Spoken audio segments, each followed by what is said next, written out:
এবার পারফর্ম করতে আসছে রনি নামের কলঙ্ক নোয়াখালীর রনি খা।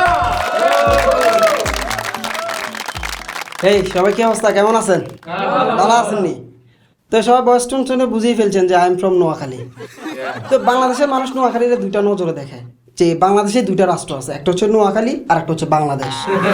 তো আমি নোয়াখালীতে বিলং করি, নোয়াখালী থেকে আমি নিজেরা রয়্যাল ডিস্ট্রিক্ট বলে নিজের অলওয়েজ প্রমাণ করি।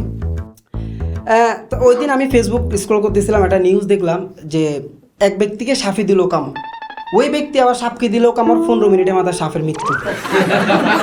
তো এটা কোনো নিউজ হতে পারে? আমি তো মানে ভাবতেই পারি। পর আমি চিন্তা করলাম হয়তো হিরো মলমের কোনো এক সিনেমার টাইটেল হবে। হ্যাঁ, আমিও তো পরে চিন্তা করলাম, দেখি একটা লিঙ্ক আছে, লিঙ্কে ক্লিক করলাম, একটা আর্টিকেল করলো, আর্টিকেলে লেখা আছে নোয়াখালীর প্রত্যন্ত অঞ্চলে। আমি বিশ্বাস মানে ধরেই নিছি যে ওটা ওইখানেই সম্ভব। যে আমাদের নোয়াখালী গ্রামের ভাষা একটা কথা আছে, যেখানে শুই না চলে এখানে কুড়াল ঢুকাই দেয়। নোয়াখালী মানে যেখানে শুই না চলে এখানে মাথা ঢুকাই দেয়। নোয়াখালীতেই ওইটা সম্ভব যে এই ঘটনা নোয়াখালী ঘটেছে। তো আমি তারপরও নিজের এলাকা তো পুরোটা আর্টিকেল পড়লাম, পুরোটা আর্টিকেল পড়ে দেখি ওটা যে ব্যক্তি সাপড়ে কামড় দিচ্ছে ওটা আমারই আপন চাচা। নোয়াখালীর আরেকটা কে কি মনে করতেছে আমি জানি না, কিন্তু নোয়াখালীর মানুষ সবাইকে খুবই মন ভরে ভালোবাসতে জানে। আপনি নোয়াখালীতে যান, প্রত্যেকটা পরিবারে দেখবেন 6 থেকে 7টা বাচ্চা। আমি আমার এক বড় ভাইয়ের সাথে এটা শেয়ার করলাম যে ভাই আমরা নোয়াখালীর কি মনে করতেছেন জানে, সবাই নিজেরা সবার মতো খুবই আপনভাবে ভালোবাসে। তো বলতেছে কি তোদের এলাকার স্বাস্থ্য যে আফাটা আছে না, উনি কি আসে না রেগুলার? হ্যাঁ আফা আসে, তো আফা আসে এখন রাইট নাও, আফারও 7-8টা বাচ্চা মতো আছে। হ্যাঁ, তো আমি নোয়াখালীর ছেলে, আমি সবসময় নিজের একটা প্রমাণ দিই, পরিচয় দিই যে আমার দাদা হিসাবে, আমার দাদা একজন ভালো লোক ছিলেন। উনি আবার একটা ভালো কাজ করেন, ঘটকের কাজ। ঘটক তো বুঝছেন যে একটা ছেলের জন্য মেয়ে খুঁজে দাও, মেয়ের জন্য ছেলে খুঁজে দাও।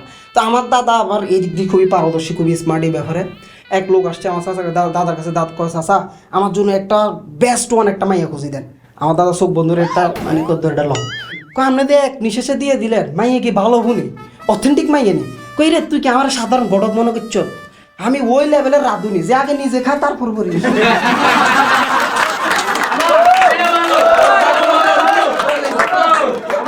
আমার দাদার ওই স্টারডম থেকে আমার দাদা একদিন কিউরিওসিটি জাগছে যে ভাই আমি ইলেকশনে দাঁড়াবো, আমি চেয়ারম্যান ইলেকশন করবো। উনি চেয়ারম্যান ইলেকশনে দাঁড়াইছেন। তো ওই দেশে নোয়াখালীর মানুষ আপনারা হচ্ছেন আমার, আমি আপনাদের, আপনারা আমার জন্য, আমি আপনাদের জন্য। এখন আপনারাই যদি আমাকে ভোট না দেন তাহলে আমি হয়তো এই স্টেজে দাঁড়িয়ে নিজের পেট্রোল দিয়ে জ্বালাই দিব। পিছন থেকে একজন বলতেছে কাকা কাজটাকে এখন সরেন, আগে 2 গ্রাম দেখবে। কারণ হাতের যে বোর্ডটা ওটা কিন্তু আমার দাদাই ঠিক করে দিছিল। হ্যাঁ, তো আরেকজন এটা সিরিয়াসলি নিয়ে নিয়েছি, ওই পিস মধ্যখান থেকে কাকা এই 2 লিটার লয়ে এসি, আরো লাগলে আমার পেট্রোলের দোকান আছে। এটা আমাদের পুরো সিরিয়াসলি লয়ে গেছে।